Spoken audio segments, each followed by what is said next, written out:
Welcome to the next-gen MyCSUDH portal. Change can be challenging, but it's also a sign of progress. At CSUDH, we're embracing that progress together. Today marks the official launch of the new MyCSUDH portal.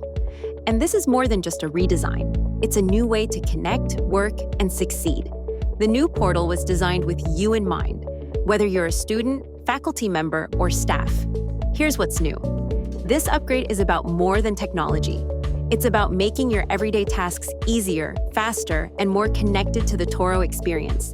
And this is just the beginning.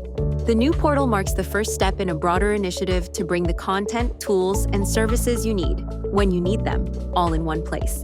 Take a look at what we've already heard from your peers about the new portal experience. More accessible, more user-friendly, and more efficient. Have questions? We've got you covered. The IT team is here to support you. Whether online or on campus, visit the MyCSUDH IT services page or submit a help ticket anytime. The new MyCSUDH, designed for today, ready for tomorrow. Explore it now.